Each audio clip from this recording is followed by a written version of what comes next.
যদি বলা হয় ভারতবর্ষের ২০০ বছরের বিশাল ব্রিটিশ সাম্রাজ্যের শুরুটা কোনো অসাধারণ সমর কৌশল বা বীরত্বের জন্য হয়নি, মানে এর পেছনে ছিল ১৮ শতকের এক বিশাল ফেক নিউজ বা ভুয়া খবরের ক্যাম্পেইন আর এক চূড়ান্ত মাতাল নাবিকের অদ্ভুত কীর্তি। শুনলে যে কেউ চমকে যাবে, তাই না? হ্যাঁ, শুনতে খুব অবাক লাগলেও একদম। কারণ সাধারণত ইতিহাস পড়লে আমাদের মনে হয় যেন সবটা একটা নিখুঁত অঙ্কের সমীকরণ, একদিকে ভালো মানুষ, অন্যদিকে খারাপ মানুষ। ঠিক। কিন্তু যখন আমরা বাংলার শেষ স্বাধীন নবাব সিরাজউদ্দৌলার শাসনকাল আর ব্রিটিশ সাম্রাজ্যের উত্থানের ইতিহাসের দিকে তাকাই, তখন সেই পরিষ্কার সমীকরণটা পুরোপুরি ভেঙে যায়। একদমই তাই। আমরা তো সবকিছুকে খুব সহজে সাদা কালোর ছকে ফেলতে পছন্দ করি, কারণ এতে এক ধরনের মানসিক শান্তি পাওয়া যায় আর কি। হ্যাঁ, কিন্তু বাস্তব ইতিহাস তার চেয়ে অনেক বেশি জটিল। একে বলা যেতে পারে ঐতিহাসিক অতিকথা বা মিথের এক বিশাল জাল, যেখানে আসল সত্যটা বহু নিচে চাপা পড়ে আছে। আর সেটাই আজ আমাদের এই গভীর বিশ্লেষণের মূল লক্ষ্য।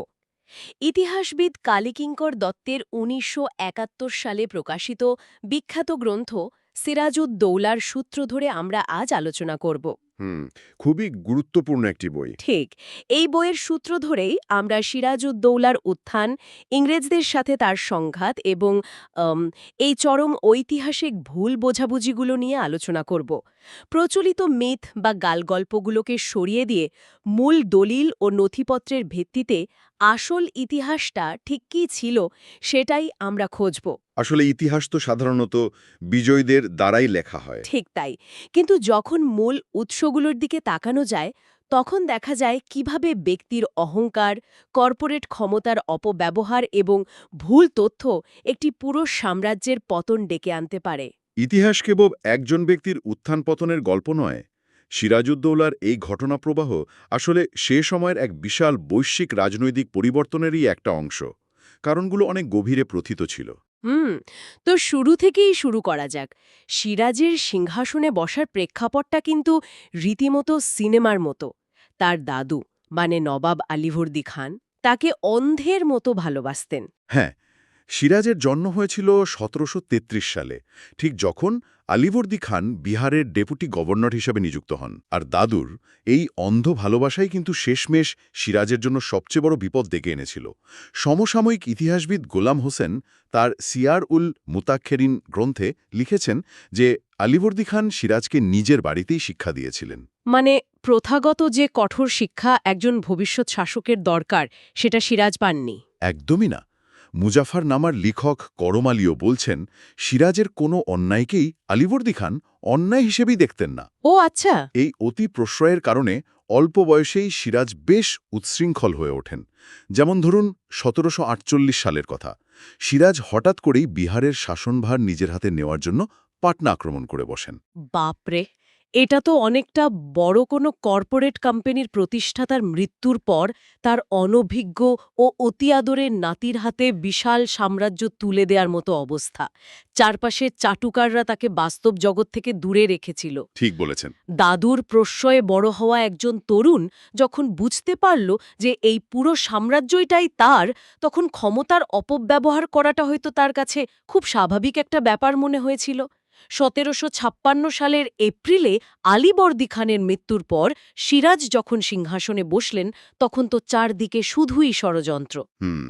এখানে সবচেয়ে চমকপ্রদ দিকটি হল, সিংহাসনে বসার পরপরই সিরাজ কিন্তু অসামান্য রাজনৈতিক এবং সামরিক দক্ষতার পরিচয় দিয়েছিলেন, যেটা আসলে অনেকেরই অজানা। তাই নাকি? হ্যাঁ, আলীবর্দীর মৃত্যুর আগে থেকেই সিরাজের বিরুদ্ধে তার আপন খালা ঘোষেটি বেগম এবং পূর্ণিয়ার শৌকত জং ষড়যন্ত্র করছিলেন।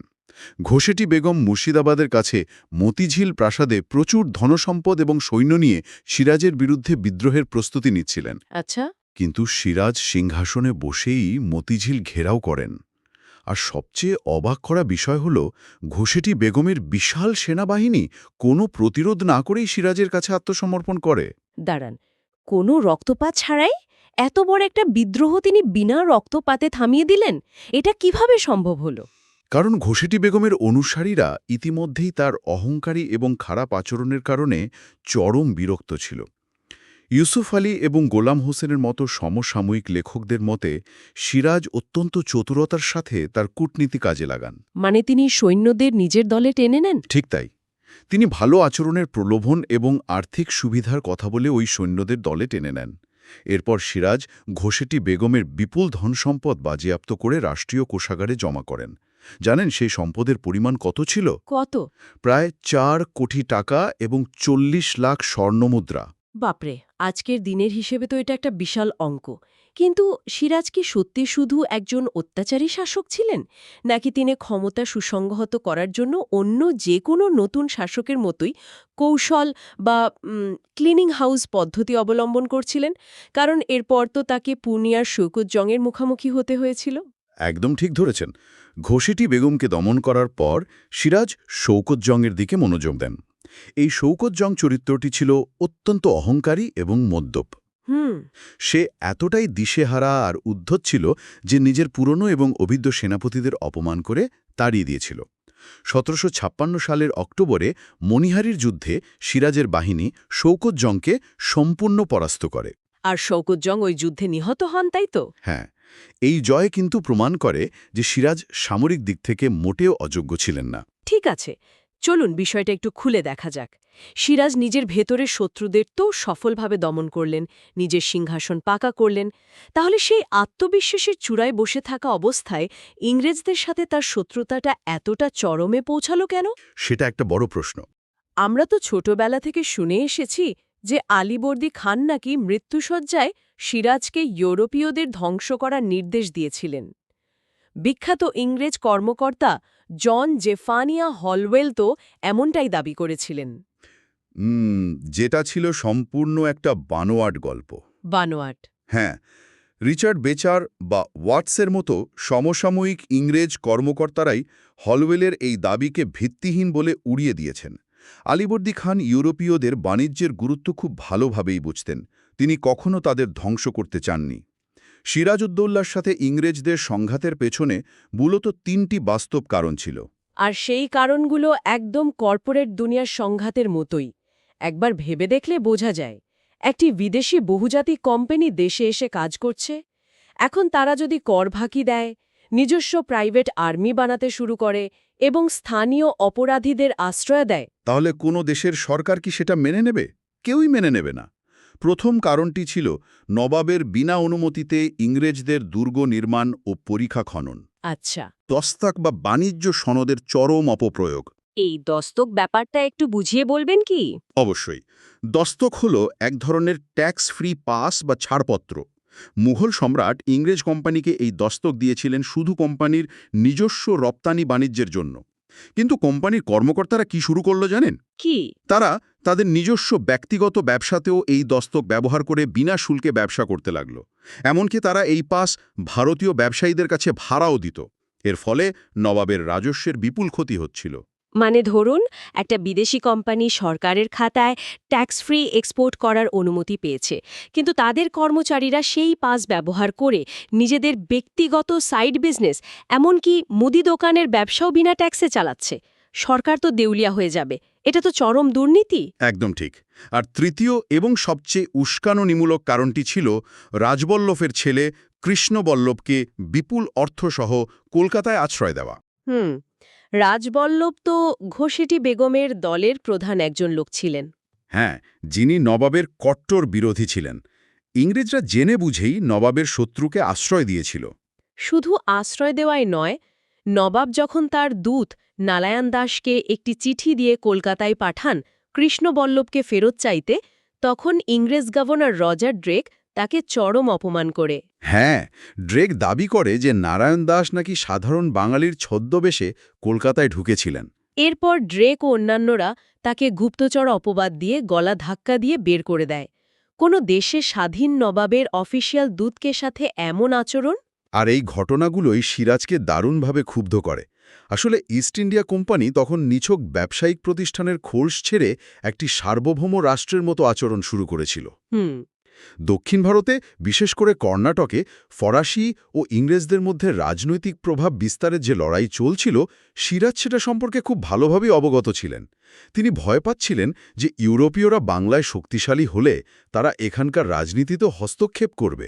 আর এই ক্ষোভ থেকেই সিরাজ কলকাতা আক্রমণের সিদ্ধান্ত নেন। মে মাসের শেষের দিকে তিনি প্রথমে কাশিমবাজার কুঠি দখল করেন এবং তারপর জুন মাসের শুরুতে কলকাতার দিকে বিশাল বাহিনী নিয়ে এগিয়ে আসেন। ঠিক ১৬ জুন নবাবের বাহিনী কলকাতার উপকণ্ঠে পৌঁছায়। আর এরপরই ঘটে সে অদ্ভুত কাপুরুষতার ঘটনা। ব্রিটিশরা তো নিজেদের খুব বীর হিসেবে দাবি করে, কিন্তু এখানে কি হয়েছিল? এখানে গভর্নর ড্রেক, সেনাপতি মিনচিন এবং অন্যান্য উচ্চপদস্থ ইংরেজ কর্মকর্তারা দুর্গের প্রতিরক্ষার কোনো সুব্যবস্থাই করেননি। অবাক কাণ্ড। যখন তারা দেখলেন নবাবের বিশাল বাহিনী ধেয়ে আসছে, তারা রাতের অন্ধকারে বাকি সাধারণ ইংরেজ এবং পর্তুগিজদের চরম বিপদে ফেলে চুপি চুপি জাহাজে করে ফালতায় পালিয়ে যান। বাপরে, নিজেদের লোকদের ফেলেই পালিয়ে গেল? হ্যাঁ, যারা দুর্গে থেকে গিয়েছিলেন তারা চরম হতাশায় পড়েন। এরপর ২০ জুন ফোর্ট উইলিয়ামের পতন ঘটে। আর এই ফোর্ট উইলিয়াম পতনের পরেই আসে সেই কুখ্যাত এবং বিতর্কিত অন্ধকূপ হত্যা বা ব্ল্যাক হোল ট্র্যাজেডি। হলওয়েল দাবি করেছিলেন যে ১৪৬ জন ইংরেজ বন্দীকে নবাবের নির্দেশে ১৮ ফুট বাই ১৪ ফুট ১০ ইঞ্চির একটি ছোট্ট ঘরে আটকে রাখা হয়। এবং তার দাবি অনুযায়ী যার মধ্যে ১২৩ জনই প্রচণ্ড গরমে এবং দম বন্ধ হয়ে মারা যায়। কিন্তু এটি একটি গুরুত্বপূর্ণ প্রশ্নের জন্ম দেয়। আধুনিক ইতিহাসবিদরা যেমন J.H. লিটল বা অক্ষয় কুমার মৈত্রেয় নথিপত্র ঘেঁটে প্রমাণ করেছেন যে এটি একটি বিশাল জালিয়াতি বা জাইগ্যান্টিক হোক্স। দাঁড়ান, একটু থামুন। আপনি বলতে চাইছেন আমাদের ইতিহাসের বইগুলোতে যেটাকে ব্রিটিশদের পাল্টা আক্রমণের সবচেয়ে বড় কারণ হিসেবে পড়ানো হয়, সেটা স্রেফ একটা ১৮ শতকের ফেক নিউজ বা ক্লিকবেট ছিল? ইতিহাসবিদদের বিশ্লেষণ অনুযায়ী পুরোপুরি তাই। প্রথমত, গাণিতিকভাবে হিসেব করুন। ২৮৭ বর্গফুট জায়গায় ১৪৬ জন প্রাপ্তবয়স্ক মানুষের সংকুলন হওয়া একেবারেই অসম্ভব। তারা তো আর হাওয়ায় মিলিয়ে থাকতে পারে না। তা তো বটেই। দ্বিতীয়ত, সমসাময়িক ফার্সি ইতিহাস গ্রন্থগুলোতে যেমন গোলাম হোসেনের সিয়ার উল মুতাক্ষেরিনে এই ঘটনার কোনো উল্লেখই নেই। তাহলে হলওয়েল এই গল্পটা ফাঁদলেন কেন? এর পেছনে তার উদ্দেশ্য কি ছিল? কারণ হলওয়েল জানতেন যে তিনি এবং তার ঊর্ধ্বতন কর্মকর্তারা ফোর্ট উইলিয়াম রক্ষা করতে না পেরে চরম কাপুরুষের মতো আচরণ করেছেন। লন্ডনে কোম্পানির ডিরেক্টরদের কাছে নিজের পিঠ বাঁচাতে এবং নিজের এই কাপুরুষতাকে একটা শহীদ হওয়ার গল্পে মুড়িয়ে দিতে তার একটা দারুণ পিআর স্পিন বা প্রপাগ্যান্ডা দরকার ছিল। ও আচ্ছা, মানে আসল ঘটনাটা কি ছিল তাহলে? বাস্তবে সম্ভবত ৪০ থেকে ৪৩ জনের মতো বন্দী সেখানে ছিলেন, যাদের মধ্যে হয়তো কিছু মানুষ সেই জুনের প্রচণ্ড গরমে ও শ্বাসকষ্টে মারা যান। আর সবচেয়ে বড় কথা হলো, নবাব নিজে এই বন্দী করার সরাসরি কোনো নির্দেশই দেননি। তার সৈন্যরা নিজেদের খেয়ালখুশি মতো এটা করেছিল। কিন্তু হলওয়েল এই ঘটনাটিকে ফুলিয়ে ফাঁপিয়ে প্রচার করে ব্রিটিশদের মনে নবাবের বিরুদ্ধে চরম ঘৃণা তৈরি করার চেষ্টা করেছিলেন। কি অদ্ভুত! মানে নিজের পালানোর কাপুরুষোচিত ঘটনা আড়াল করতে এবং নবাবকে চরম খলনায়ক বানাতে হলওয়েল এই পুরো ফেক নিউজের জন্ম দিয়েছিলেন। এরপর নবাব তো কলকাতা জয় করে তার নাম রাখলেন আলীনগর। হ্যাঁ, এবং ভাবলেন ইংরেজদের বোধহয় চিরতরে বাংলা থেকে বিতাড়িত করা গেছে। তিনি বেশ শান্তিতে ফিরে গেলেন মুর্শিদাবাদে। কিন্তু ফালতায় লুকিয়ে থাকা ইংরেজরা তখনও হাল ছাড়েনি। তারা মাদ্রাজ থেকে সাহায্য চাইল। এবং মাদ্রাজ থেকে অ্যাডমিরাল ওয়াটসন এবং রবার্ট ক্লাইভের নেতৃত্বে শক্তিশালী নৌবহর ফালতা এসে পৌঁছাল। পথে ক্লাইভকে নবাবের সেনাপতি মানিকচাঁদের অতর্কিত হামলার মুখে পড়তে হয়েছিল বটে, কিন্তু আসল চমকটা ঘটে ফোর্ট উইলিয়াম পুনর্দখল করার সময়। সবচেয়ে আকর্ষণীয় বিষয়টা হল ইতিহাস মাঝে মধ্যে কতটা খামখেয়ালি হতে পারে। কোনো বিশাল সেনাপতির বীরত্ব বা তুখোড় সামরিক পরিকল্পনা নয়। ফোর্ট উইলিয়াম দখল করেছিল স্ট্রাবান নামের এক মাতাল নাবিক। হ্যাঁ, স্ট্রাবানের ওই ঘটনাটা। স্ট্রাবান নামের ওই নাবিক মদ্যপ অবস্থায় টলতে টলতে একা দুর্গের কাছে চলে যায়, পকেট থেকে পিস্তল বের করে গুলি ছোড়ে আর অদ্ভুত সব চিৎকার করতে শুরু করে। একদম পাগলামি। তার এই কাণ্ডে কোনো পূর্ব পরিকল্পনা ছাড়াই ইংরেজ বাহিনী দুর্গের ভেতরে হুড়মুড় করে ঢুকে পড়ে এবং দুর্গ দখল করে নেয়। শুনতে একেবারেই হাস্যকর লাগলেও এর প্রভাব ছিল মারাত্মক। এই খামখেয়ালি ঘটনাই যুদ্ধের মোড় ঘুরিয়ে দেয়। দুর্গ পুনঃদখল করার পর ক্লাইভ এবং নবাবের মধ্যে একই সাথে শান্তি আলোচনা এবং যুদ্ধের প্রস্তুতি চলতে থাকে। হুম। নবাব বিশাল বাহিনী নিয়ে আবারও কলকাতার উপকণ্ঠে উমিচাঁদের বাগানে এসে শিবির স্থাপন করেন। তারিখটা ছিল ১৭৫৭ সালের ৪ ফেব্রুয়ারি। সেদিন গভীর কুয়াশার মধ্যে ক্লাইভ নবাবের শিবিরে এক দুঃসাহসিক রাতের হামলা চালান। কিন্তু নবাব কি সত্যি রাতের ওই যুদ্ধে হেরে গিয়েছিলেন, নাকি শুধুমাত্র স্নায়ুর চাপে এবং বাইরের শত্রুর ভয়ে যুদ্ধ জয়ের আগেই পরাজয় মেনে নিয়েছিলেন? দারুণ প্রশ্ন। রাতের ওই হামলায় ইংরেজদেরও কিন্তু ব্যাপক ক্ষতি হয়েছিল। ক্লাইভের বেশ কিছু সৈন্য মারা যায়, কিন্তু নবাব এই অতর্কিত হামলায় মানসিকভাবে পুরোপুরি ভেঙে পড়েন। কেন? তার মনে হয়েছিল তার নিজের শিবিরের ভেতরেই হয়তো কেউ বিশ্বাসঘাতকতা করছে, নইলে ক্লাইভ এতটা ভেতরে ঢুকল কী করে? তাছাড়া সে সময় আফগান শাসক আহমদ শাহ আবদালির বাংলা আক্রমণের একটা জোরালো গুজবও নবাবকে প্রচণ্ড ভীত করে তুলেছিল। আবদালি তখন দিল্লিতে লুটপাট চালাচ্ছিলেন। মানে একদিকে ঘরের ভেতরে কুয়াশার মধ্যে অতর্কিত হামলা, অন্যদিকে দূর থেকে আফগান আক্রমণের গুজব। এই দ্বিমুখী চাপের মুখে পড়ে নবাব স্নায়ুযুদ্ধে হেরে গেলেন। ঠিক তাই। এবং এর ফলে ৯ ফেব্রুয়ারি ১৭৫৭ সালে নবাব ইংরেজদের সাথে অত্যন্ত অপমানজনক আলীনগরের সন্ধি স্বাক্ষর করতে বাধ্য হন। এই সন্ধির শর্তগুলো তো ইংরেজদের জন্য রীতিমতো লটারি জেতার মতো ছিল। তারা ক্ষতিপূরণ তো পেলই, সে সাথে কলকাতায় দুর্গ নির্মাণ এবং নিজস্ব মুদ্রা বা সিক্কা তৈরি করার আইনি অধিকারও পেয়ে গেল। যদি আমরা বৃহত্তর প্রেক্ষাপটে দেখি, তাহলে বুঝতে পারব যে এই সন্ধি আসলে কোনো সমাধান ছিল না, বরং এটা ছিল একটা সাময়িক বিরতি মাত্র। আমাদের বুঝতে হবে তখন পৃথিবীতে কি চলছিল।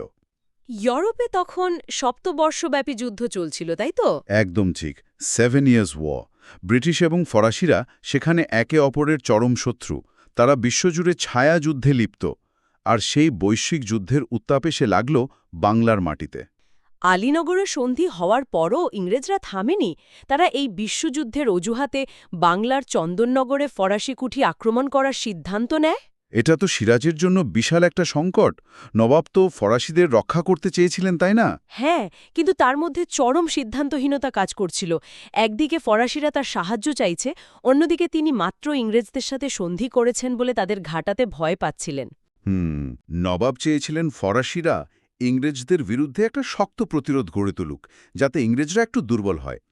কিন্তু নবাবের রাজসভার ভেতরেই তখন চরম ষড়যন্ত্র চলছে। ইংরেজরা কূটনীতির চাল চেলে হুগলির ফৌজদার নন্দকুমারকে বিপুল অর্থের বিনিময়ে ঘুষ দিয়ে কিনে নেয়। অমিচাঁদ এবং ইংরেজদের বিপুল অর্থের প্রলোভনে নন্দকুমার একেবারে নিষ্ক্রিয় থাকেন। ভাবা যায়, নবাবের এত বড় একজন কর্মকর্তা চোখের সামনে ফরাসিদের পতন হতে দিলেন। ফরাসিরা মার খাচ্ছে, অথচ তিনি একটা আঙুলও তুললেন না। হ্যাঁ, এই বিশ্বাসঘাতকতাই আসলে নবাবের পতনকে নিশ্চিত করে ফেলে। একদম। ফরাসিদের পতনের পর সিরাজের রাজসভার ষড়যন্ত্রকারীরা, বিশেষ করে মির্জাফর, জগৎ শেঠ আর রাজবল্লভরা বুঝে যায় যে ইংরেজরাই এখন আসল শক্তি। তখন তারা ইংরেজদের সাথে হাত মেলায়। এটা অনেকটা আধুনিক যুগের কর্পোরেট দুনিয়ার হোস্টাইল বোর্ডরুম টেকওভারের মতো। কোম্পানির ডিরেক্টররাই মিলে সিইওকে সরিয়ে দেওয়ার চক্রান্ত করছে। দারুণ একটা তুলনা দিয়েছেন। পুরো বিষয়টা যদি একটু সংক্ষেপে দেখি, আলীবর্দী খানের অন্ধস্নেহে বড় হওয়া এক তরুণ সিইওর সাথে ইংরেজ কোম্পানির মতো একটা উচ্ছৃঙ্খল সাবসিডিয়ারি বা শাখা কোম্পানির কর্পোরেট স্বার্থের সংঘাত। ঠিক। তারপর ফালতা ড্রেকের পালিয়ে যাওয়া, অন্ধকূপ হত্যার মতো বিশাল ফেক নিউজ ছড়িয়ে জনমত তৈরি করা, একজন মাতাল নাবিকের দুর্গ জয় এবং অবশেষে আলীনগরের সন্ধি ও চন্দননগরের পতন, আর সবশেষে নিজের কোম্পানির বোর্ড মেম্বারদের হাতেই হস্টাইল টেকওভার। প্রতিটি ঘটনাই যেন বাংলার স্বাধীনতা হারানোর এক একটি সুস্পষ্ট ধাপ। আর এখান থেকে যে বড় শিক্ষাটা পাওয়া যায় তা হল সঠিক সময়ে সঠিক সিদ্ধান্ত নিতে না পারা এবং ভেতরের মানুষদের বিশ্বাসঘাতকতা যে কোনো শক্তিশালী শাসককেও ধ্বংস করে দিতে পারে। একদম। পাশাপাশি তথ্যের অপব্যবহার, যেমনটা হলোওয়েল তার প্রোপাগান্ডার মাধ্যমে করেছিলেন, সেটা কিভাবে মানুষের মনকে প্রভাবিত করতে পারে এবং একটা যুদ্ধের যৌক্তিকতা তৈরি করতে পারে, সেটাও পরিষ্কার দেখা যায়। আজকের দিনের ইনফরমেশন ওভারলোড আর ফেক নিউজের যুগেও কিন্তু এই শিক্ষাটা সমানভাবে প্রাসঙ্গিক। একটা ভুল বা অতিরঞ্জিত তথ্য কিভাবে একটা গোটা জাতির ভাগ্য নির্ধারণ করে দিতে পারে, সিরাজউদ্দৌলার ইতিহাস তার একটা জ্বলন্ত প্রমাণ। ঠিক তাই। সবশেষে আমাদের মনে একটা অদ্ভুত ভাবনার জায়গা তৈরি হয়। একবার ভেবে দেখলে বোঝা যায়, সিরাজউদ্দৌলা যদি শুরুতে ইংরেজদের ক্ষমতাচ্যুত করার পর তাদের ক্ষমা করে আবার কলকাতায় ব্যবসার সুযোগ না দিতেন, হ্যাঁ, যদি না দিতেন, অথবা আহমদ শাহ আবদালির আক্রমণের সেই ভুয়া খবর যদি তাকে মানসিকভাবে ভেঙে না দিত, কিংবা স্ট্র্যাবার নামের সেই নাবিক যদি সেদিন রাতে মদ খেয়ে ফোর্ট উইলিয়ামের দিকে এলোপাতাড়ি হেঁটে না যেত, তাহলে ইতিহাস অন্যরকম হতে পারত। একদম, তাহলে হয়তো ভারতবর্ষে ব্রিটিশ সাম্রাজ্য কোনোদিন প্রতিষ্ঠিতই হতো না। ইতিহাসের গতিপথ কি আসলেই বড় বড় নেতাদের দূরদর্শী পরিকল্পনার হাতে লেখা হয়, নাকি এমন কিছু তুচ্ছ খামখেয়ালি মুহূর্তের উপর নির্ভর করে? আমাদের সবারই বিষয়টা নিয়ে আরেকটু গভীর পড়াশোনা করা উচিত।